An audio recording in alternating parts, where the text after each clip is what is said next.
So the biggest Week 17 matchup, without a doubt, is going to be the battle for the NFC West, and that is going to be the Seattle Seahawks taking on the San Francisco 49ers in Seattle. This should be a very fun game. There's tons of storylines. Obviously, the Seahawks won their first game.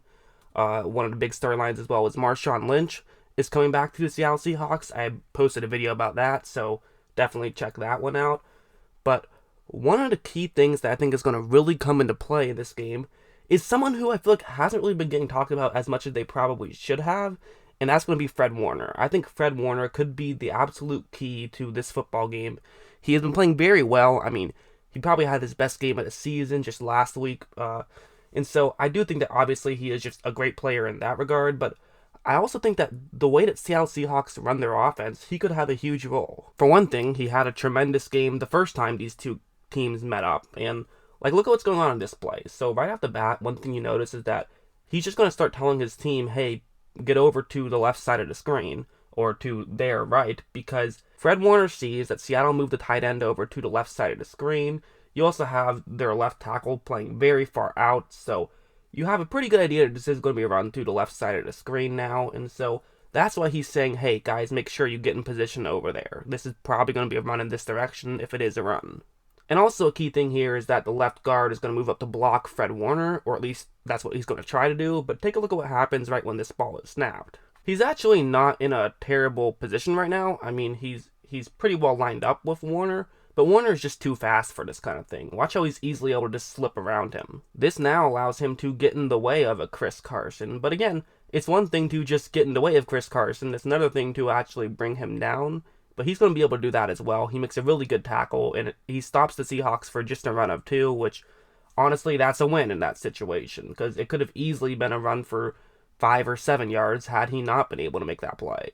I do think that this San Francisco defense has taken a pretty noticeable dip once Quan Alexander got injured. Not to say that they've been bad since he's gotten injured, but clearly that was what made them such an effective team. Now they're just only a top 5 defense instead of like the number 1 defense by a wide margin.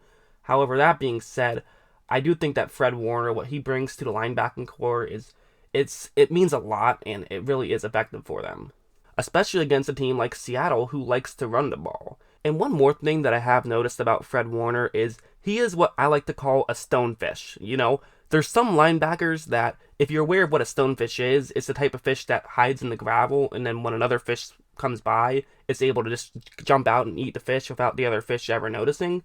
Well, that's kind of what some linebackers are. It seems like there's just some linebackers who are like camouflaged. Like this play is what I mean. There's going to be a double team on that interior lineman right there, and then the right guard is going to get off that double team and move up to block Fred Warner. That's the way this play is supposed to work, but take a look at what happens right when the ball is snapped. Notice how he has his head down and he's not exactly sure who to block, and keep in mind, it's not like they said, hey, make sure you block Warner. It was like, make sure you block whoever's in the area. But clearly, Fred Warner is in the area. But just, there's some guys who just move so quickly, you kind of expect them to be further away than they are, and they sneak up on you. And that's what Fred Warner is. That way, he's able to get around and help bring Carson down, although Carson was actually all the way on his way down before that happened. But he still did help in that play, and that kind of just goes to show his talent in a sense. You know, it's easy to lose him. And it wasn't just in running plays. It was actually, this kind of thing happened twice. It was very bizarre, but on a passing play, first things first, you notice that there's really 6 guys who could be rushing the passer, unless there's like a defensive back blitz or something, but really any of those 6 guys could be rushing the passer, and in fact, all 6 of them are on this play. So, a little bit of a unique play call here by San Francisco. They're going to dial up a blitz, and that's where Fred Warner is. So if you're thinking, if you're Seattle, okay, not a big deal, right? We have 5 offensive linemen and a halfback. They're going to send 6, so everybody has a one-on-one matchup. There will probably be some pressure. Wilson will have to get rid of the ball pretty quickly, but also you have someone to block everyone, so ideally, as long as Wilson gets rid of the ball quickly, it shouldn't be a problem. However, also keep in mind that they're expecting Warner to drop back into coverage here, so right off the bat, the center and left guard are going to just be assuming that they're going to be blocking that player right there. They're assuming they're going to double team an interior lineman. That's their thought process in this situation. But because of the jump that Warner gets, watch how he just instantly sprints through the pressure and is able to get a sack out of it. I mean, doesn't get touched, easy sack, just Not a great play by Seattle, honestly, but also that kind of just goes to show back to the stonefish thing. He's like camouflage. You don't see him coming until it's too late. And that wasn't the only time it happened. I mean, look at this next play. That's where he is now. And again, just the way Seattle is thinking is that their center and this time their right guard will be double teaming an interior lineman. And so, again, it's kind of thing where that's your mindset, but you do have to be a little bit mindful if you are that right guard, but he just isn't on this play. Once again, Warner gets right through. Admittedly, there was a halfback in the way, but it didn't matter. Warner was still easily able to get over and get to Wilson for his second sack of the game. The fact that he was able to do that twice is a very head-scratching thing, right? Because you think that Seattle should be prepared for something like this, and you would definitely think that in their second matchup they will be more prepared for something like this. However, it's kind of one of those things where it's a lot easier to prepare for it when you're just sitting in a film room than when you're actually out there on the field. I know it looks like it should be pretty easy, but the reality is this guy is dropping back into coverage on nearly every play. He does line up on the line a decent amount, and so sometimes you just sort of get used to him being there, and you don't expect him to rush the passer. And since he can move so quickly that when you just take a split second to realize what's going on, that's all he needs to get by you and get a straight shot for a sack. He can do that kind of thing. He did to the Seattle Seahawks twice.